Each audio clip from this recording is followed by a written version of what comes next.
Welcome to the Unfuck Your Fitness podcast. I am your host, Christy Castillo, and I'm here to give you real talk and cut the BS so you can actually enjoy building a body you love. I'm a personal trainer obsessed with giving you simple action steps to take you from feeling stuck to feeling sexy. Let's go.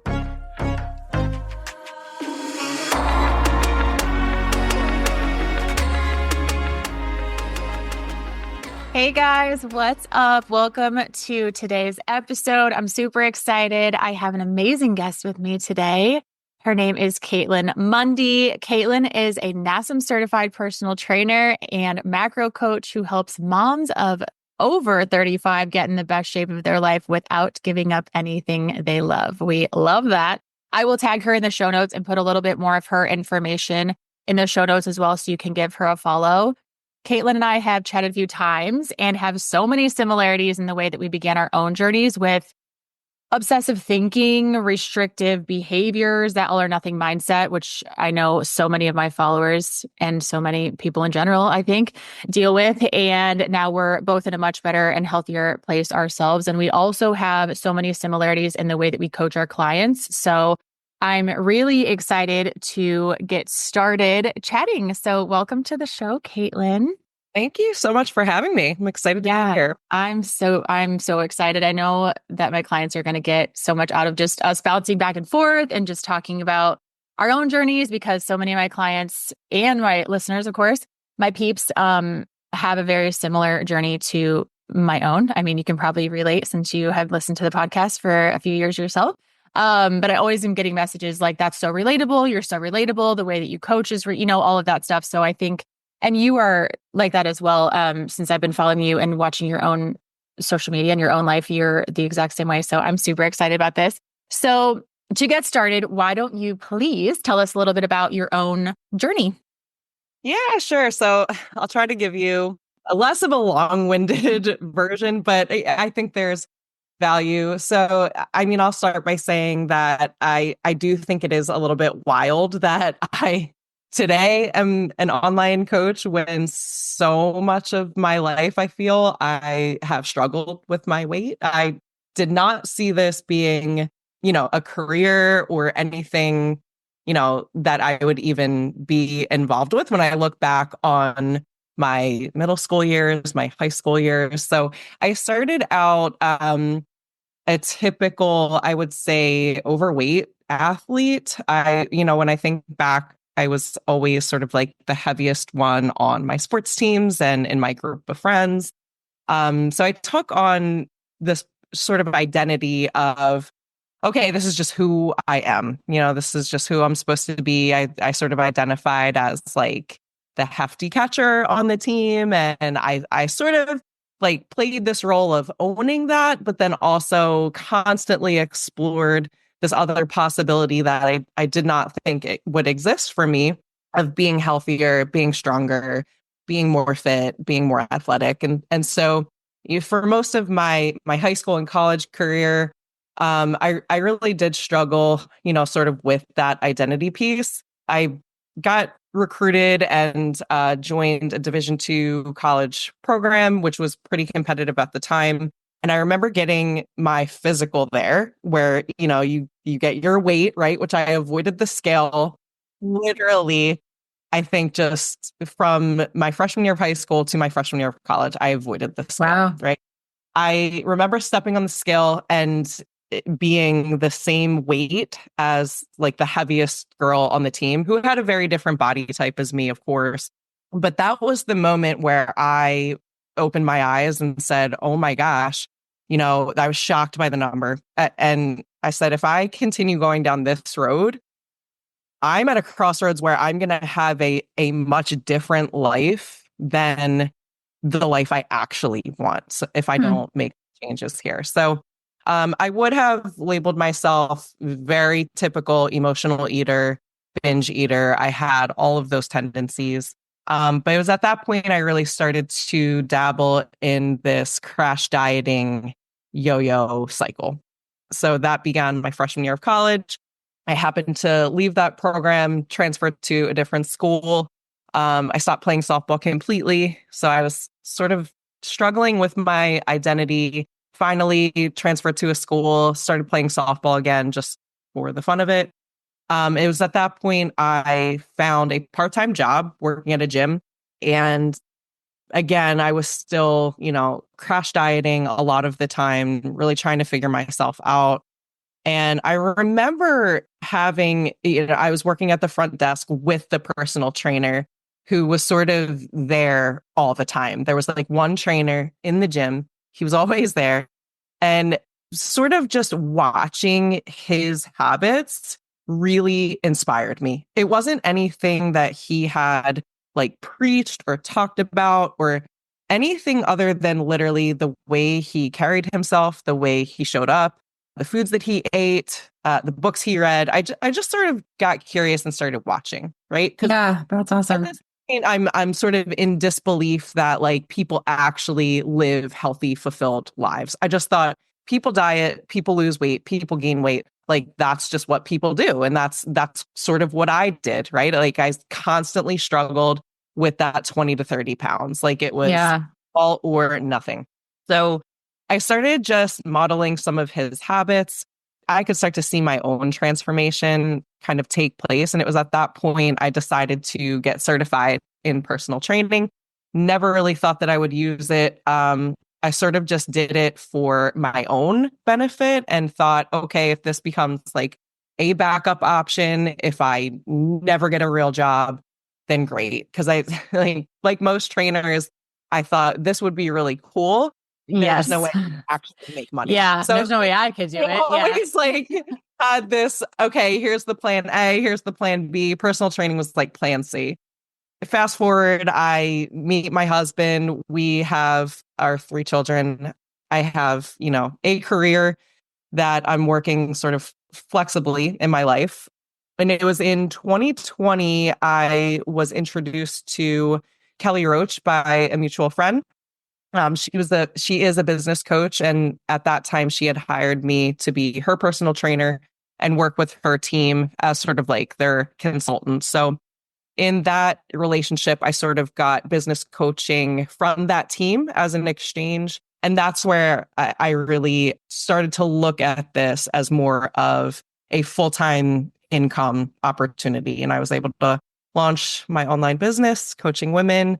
I was able to leave my part-time job that I had at the time. And that was at the point where I really started to learn, how to create an offer, how to actually coach women, give them the result they were looking for, and create the proper systems and tools to be able to deliver that. So that's what I've been doing since then. And here we are. How long have you been doing this? Are you full-time now? Is this the only job you're doing, I guess? I am full-time, definitely not full-time hours, but yeah, I don't have another part-time job or full-time job that I constantly have on. I love that. What a story. I think it's so interesting. Like, I think my favorite part of all of that was just that you saw someone modeling behaviors that you thought, because I think just something about the way that you said that was like, you don't think that there are people out there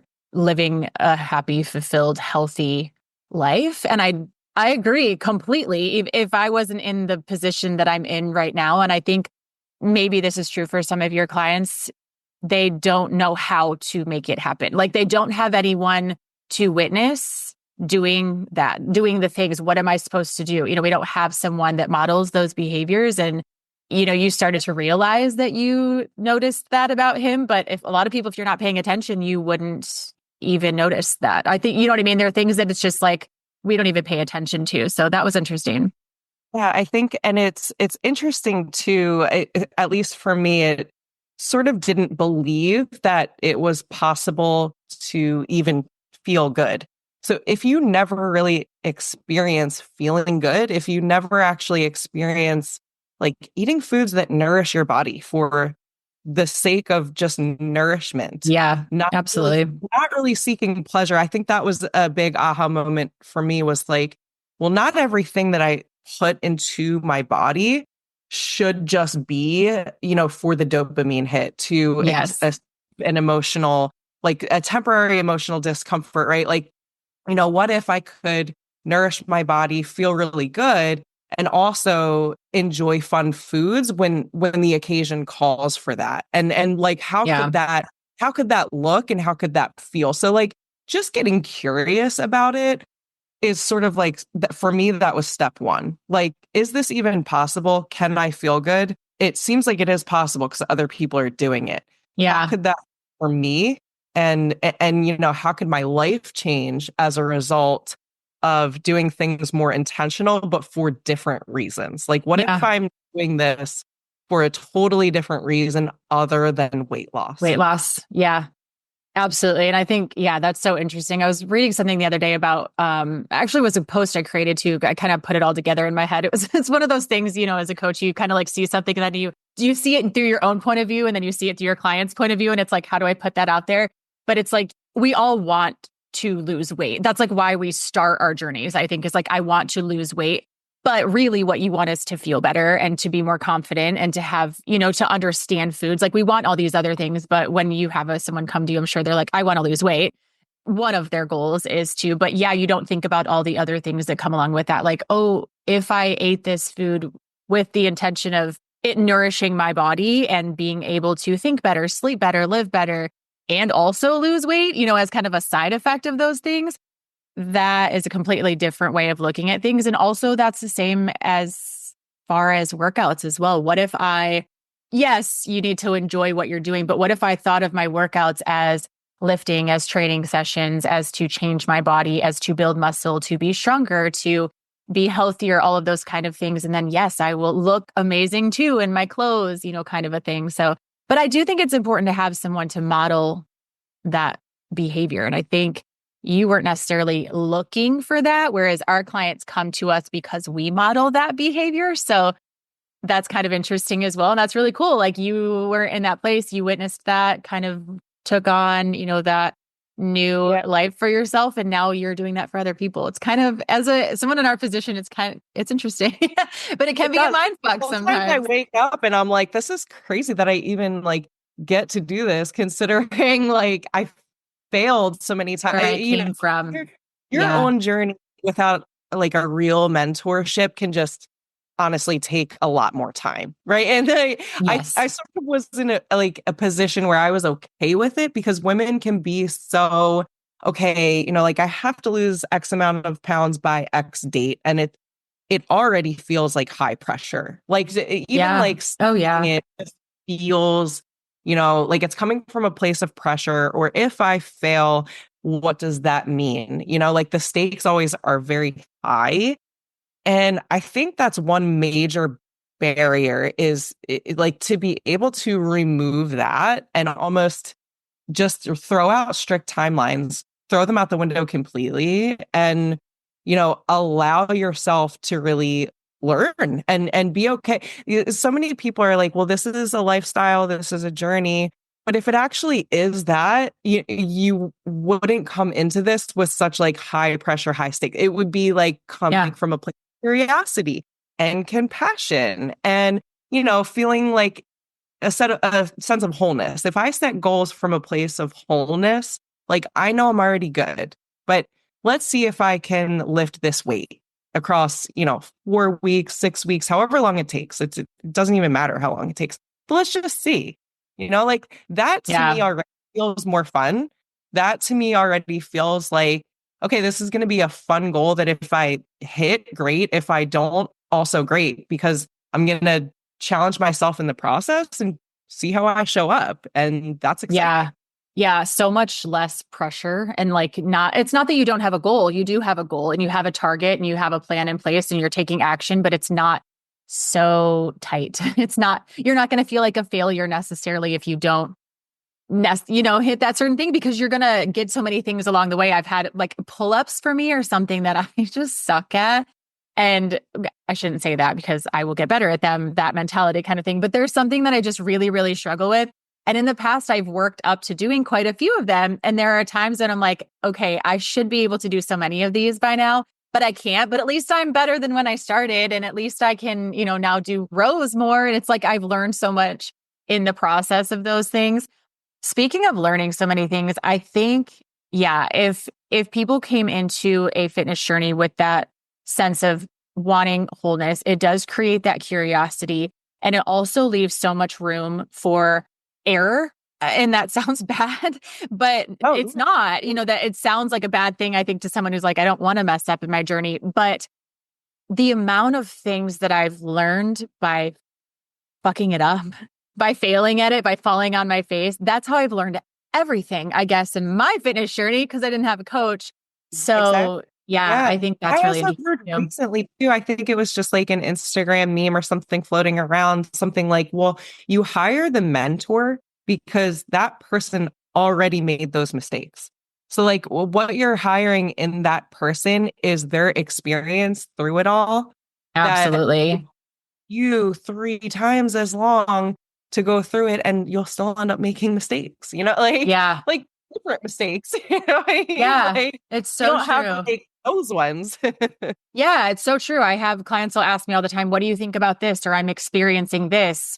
And I can say from my own experience. And it's kind of surreal to go back. And I was having a conversation with a client this morning actually about like wrist issues, elbow issues, things like that. And I'm like, oh my gosh, I've learned. And it's kind of something silly, but also that took months, if not a full year of taking the guesswork out for her, where I'm like, oh yeah, this is exactly how I figured that out. And so that goes for everything from macros to workouts to mindset. But no, you're right. That's exactly what we do. And I think what's so great about us, if I can toot my own horn for a minute and yours, is I know there are coaches out there that have a specific plan and at least I have encountered them and I have clients who have encountered them.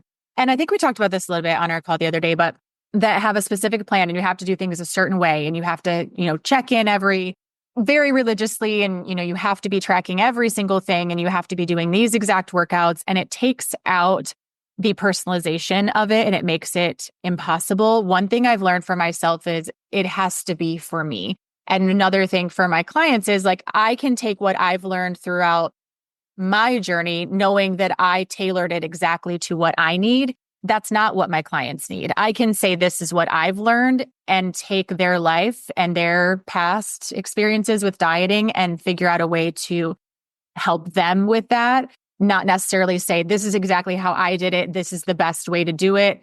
But you and I are both, the way that we coach, are very good at figuring that out for the specific person, which, as we know, is the only way that it's going to work for them.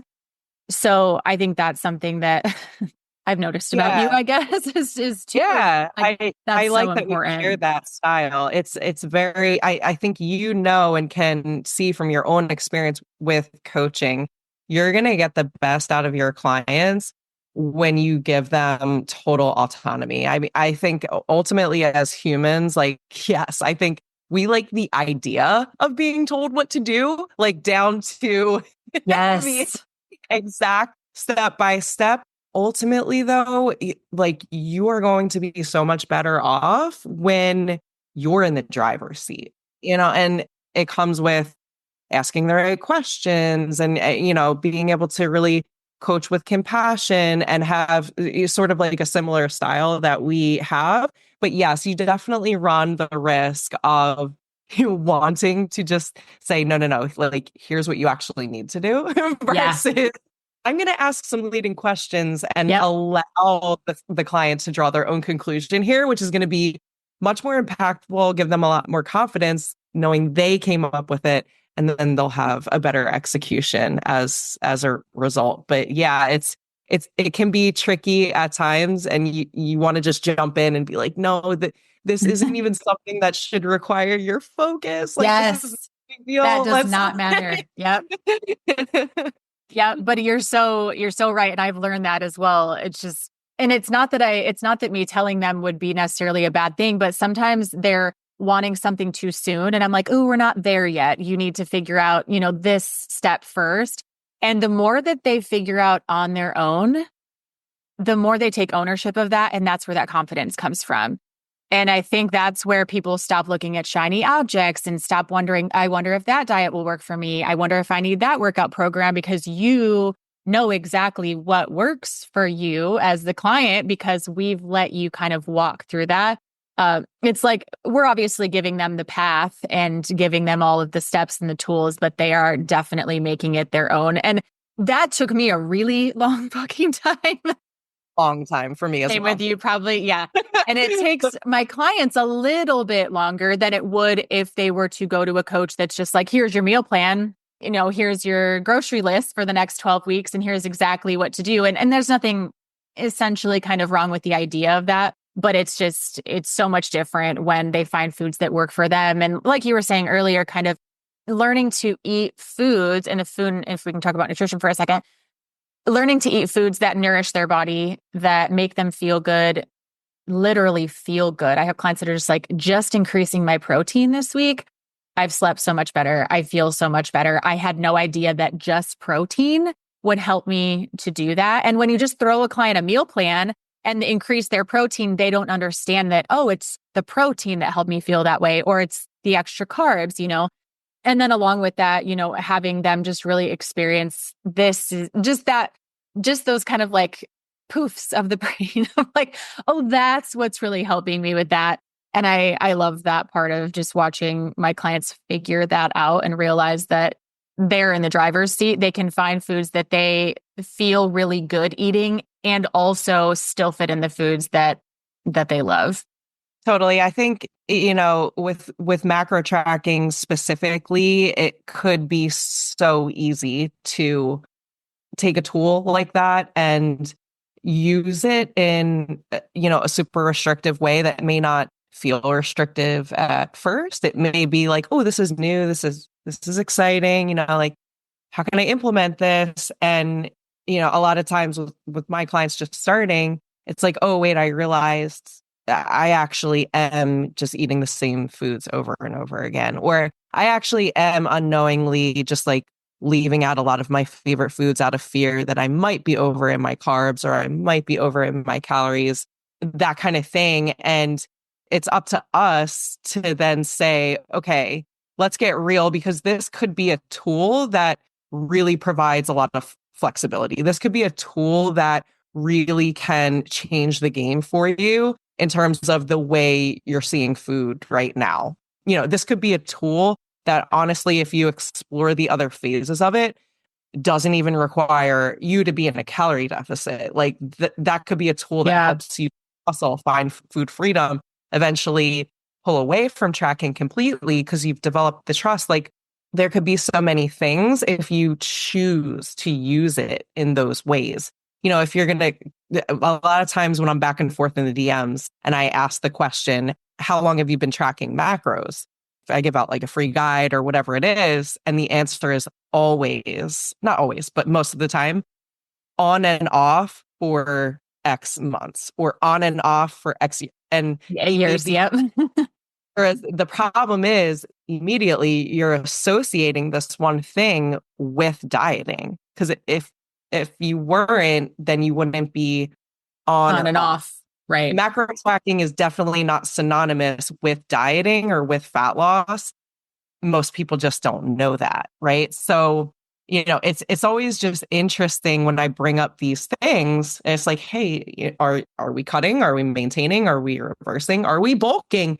And the answers are like, wait, what? You could do all these other things. I literally just thought this was like calorie deficit or not. So you get to kind of deliver this whole new world that most people didn't even know existed with macros, which is what I find exciting personally. Yeah, I completely agree. I think that was even when the little alarm went off in my own head, like, oh, you don't have, like, Christy, you don't have to just track macros to try to lose weight or to see how little you can eat. I feel like that's what a lot of my clients do, is like they track to see how little foods they can eat during the day, which would be essentially a calorie deficit, but they don't even realize that. They just get their numbers from MyFitnessPal and then try to eat under that. Or I don't even know if they know honestly what their goals are sometimes. But yeah, I love, the first question being, well, what is your goal? Do you want to lose fat? Do you want to build muscle? Do you want to do both? And it's kind of like, oh, like you said, there are options. Like it's almost like, oh, I didn't even realize like I could choose. Like, yeah. So it's funny when you're starting out and you're kind of like, okay, so we want to lose 20 pounds, but why?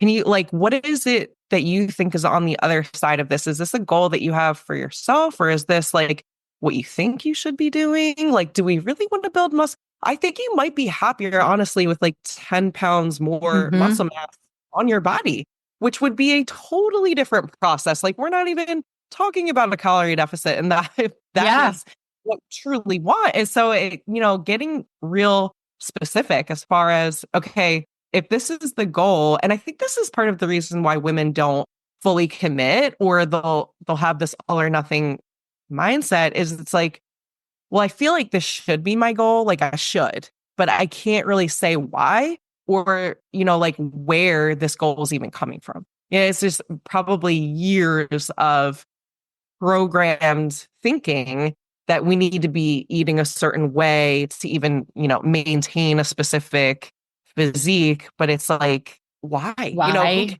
came up with that? Because if Yeah. we're conforming to like societal pressure, that's never going to feel good. It's, Good. it's never going to, the goalpost is just going to move.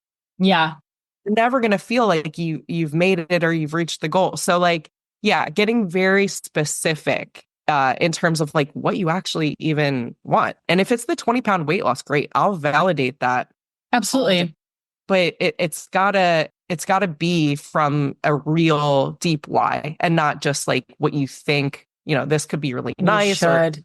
or what you think you should do. Yeah. And if it's a conscious decision, and I've had so many episodes on that, like we have to be so clear because you can't, it's just like opening, a map to go somewhere. And if you don't know where you're going on vacation, then where are you going? You can get there. You don't even know you know where you're starting at, but you don't have any direction, north, south, east, west from there. You have no clue where to start, which again, to your point, I think is why we get so lost. Our all or nothing. We'll start restricting foods, and then we're like, well, why this isn't really working? I like those foods. I don't even know. You don't even know what our goal is. And if your goal is weight loss, awesome. But do you have to restrict those foods for weight loss? Probably not. So yeah, being very, very specific about your goal. And I think there's so much power too well, I know there's so much power too in having that intentional choice. When I ask a client, and it's always before we even speak, if I have a client come to me and they fill out the form or just sign up for coaching, and then we get to talking, and I'm like, okay, this was your goal to lose 20 pounds, as like you were saying. If you lose 20 pounds, you will look like a smaller version of what you look like now. That's great. Nothing wrong with that. If that's what you want. Do you also want to look stronger? Yes. Do you also want to learn how to eat your favorite foods? And do you also want to sleep better? Do you also want, what do you actually want? What do you want? Not what does your mom want for you? Not what does your spouse want for you?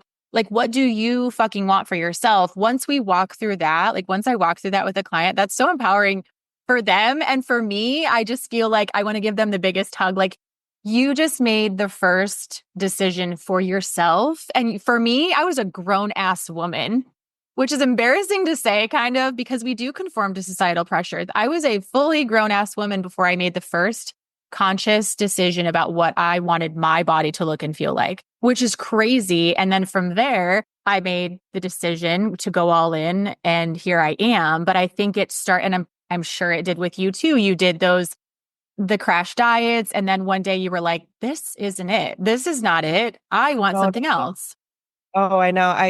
I experienced that myself. And what's interesting is I'm seeing a lot more clients, reverse clients and maintenance clients coming off of weight loss drugs. And from my own experience, when I was chasing a number on the scale, like when I had that magic number, whatever I thought it was, whatever I thought it should be on the scale, I can tell you with absolute certainty, once I did reach that weight, I was my unhappiest, unhealthiest self.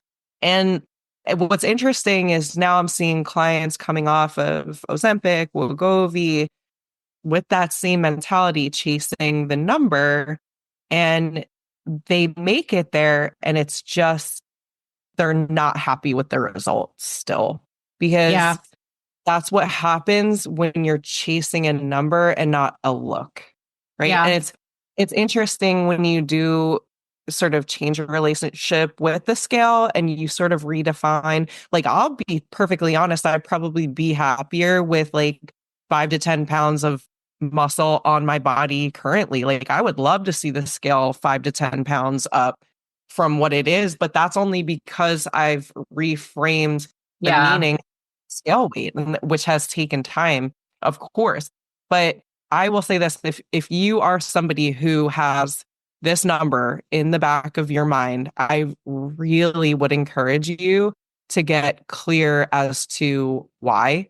So, why that number, first of all? If you get there and see that you are, like you said, literally just a smaller version of yourself with a lot more fear, a lot more anxiety, it's fear of weight gain, fear of specific food, like, Yep. Yeah. is the cost of that really worth it if you could potentially get there and still hate the result, both Yeah. external, internal, because that's going to be very expensive. That's going to be a whole lot harder now because the process of building muscle, especially after 35, becomes way harder than losing body fat. Process of building muscle, it takes longer. It's going to require a lot more patience. It's going to require a lot more delayed gratification. It's always going to be worth it because it comes with a much better look. It comes with better quality of life. I mean, muscle is really the organ of longevity. And if we're being honest about what we're working for, that has to be included. Like, Absolutely. that I agree. a part of the process. I mean, if you're getting to the gym 5 days a week, I would argue you should be lifting all 5 times. But even if you're only lifting 3 of those 5 times, probably an upgrade from what you're doing now.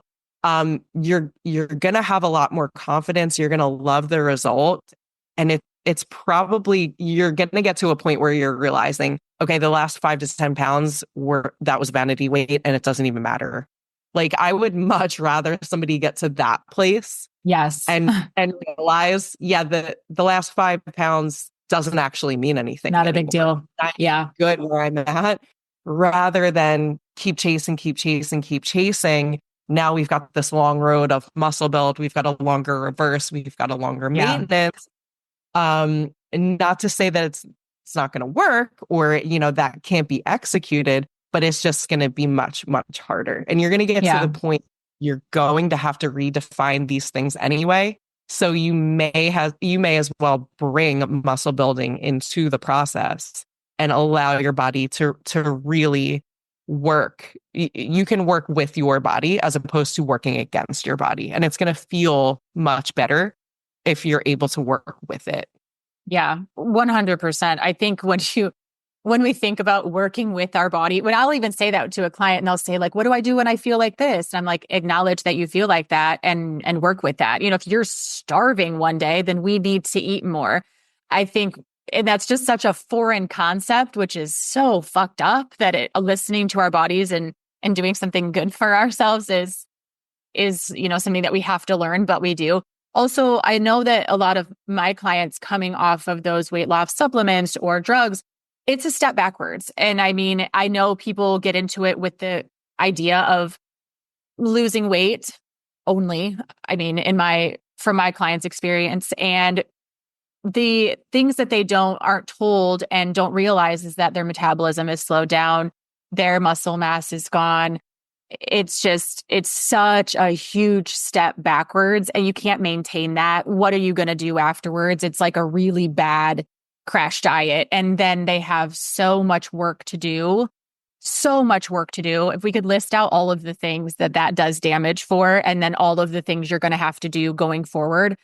I was talking to a client the other day and I'm like, man, if there was one thing I knew, it would be in my 20s to start lifting weights. And I actually talked about this on a podcast that will come out before this one. But I was just like, if there was one thing I could do going, starting over, it would be to just build as much muscle as possible and eat as much protein as possible and just learn to love my body and do things that were healthy for me. And unfortunately, that's just mostly because I grew up in that era of skinny, skinny, skinny, skinny. People famous people.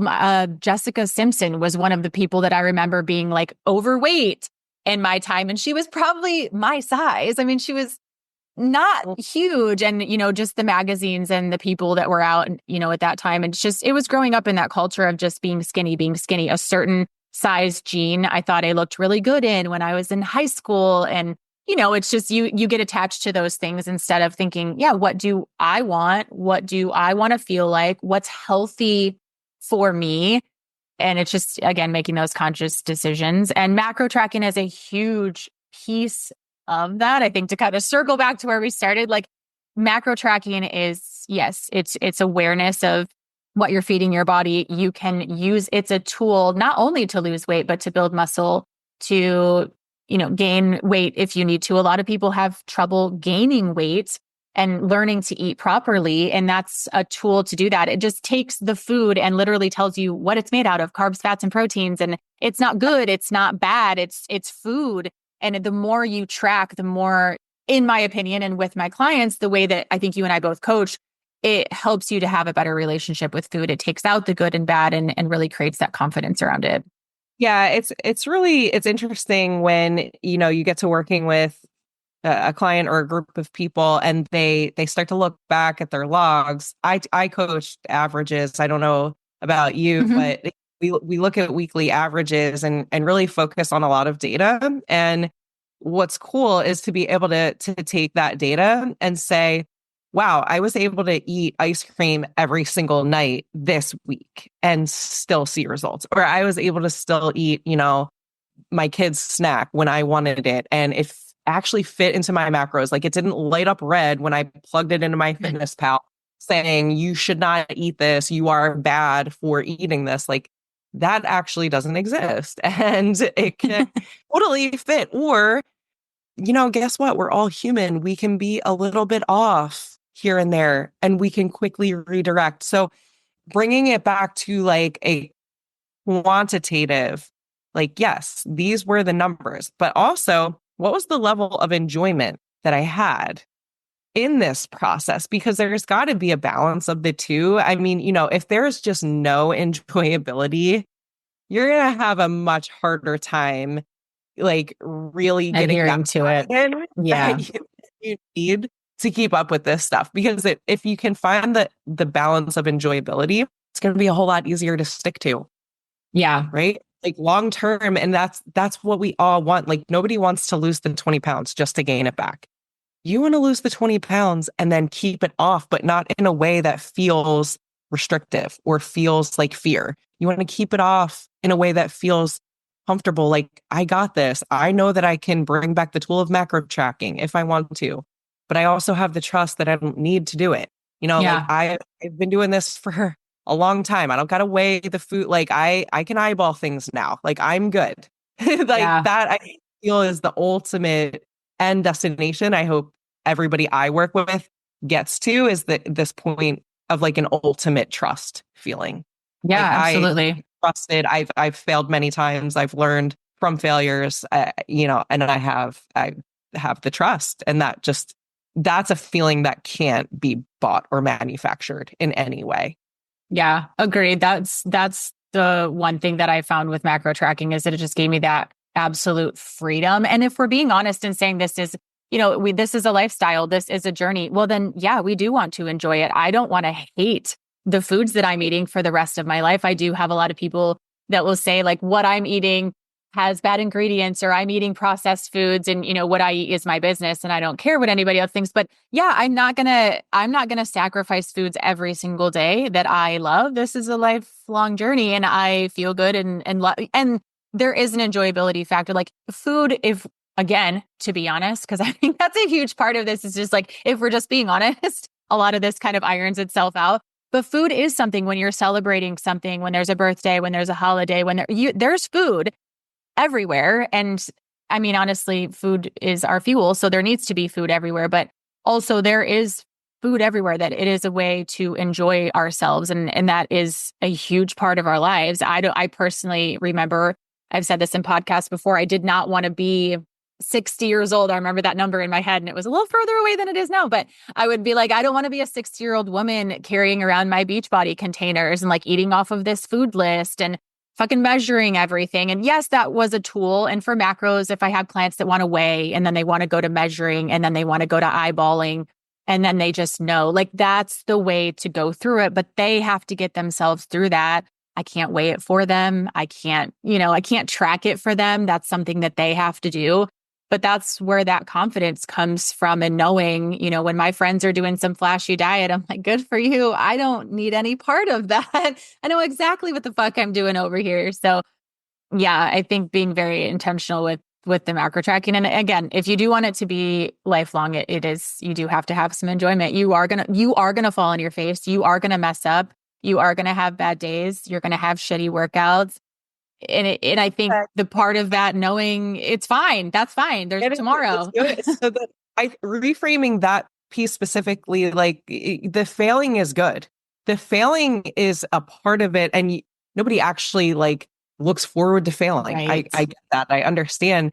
But if you can go into it understanding failure will come, even with the best intentions, you can choose to learn from it, or you can choose to try to run away from it. Right. But like, if you do choose to try to learn from these experiences, you could get so much value. I mean, when I first, confronted my emotional eating, my binge eating, that was something I could have chosen to turn a blind eye to forever. And I think it's people that will struggle forever if they just think that's a problem that could be solved with the next diet or the next plan or the next program. But getting really real and saying, if I confront this, I will be likely to still binge on occasion. However, if I do a really good job at bringing my emotional intelligence higher to what it is today, and I work on not having such knee-jerk emotional responses to things, am I less likely to? And that's all I needed. Am I more likely to or less likely to? And again, getting curious, right? Because for sure, that could have been a struggle that you can continue with and mask that. Like absolutely. There's a lot of things in our life that we could just turn off or turn a blind eye to, and we can function, right? But like, is that surviving or is that thriving at the end of the day? I think we as humans, we want this predictability, this certainty, but we also need to constantly grow, right? And you really can't grow if everything you're doing is certain and you know exactly what's coming. So like even binging and restricting, it's a cycle that people stay in because of the familiarity. Yeah.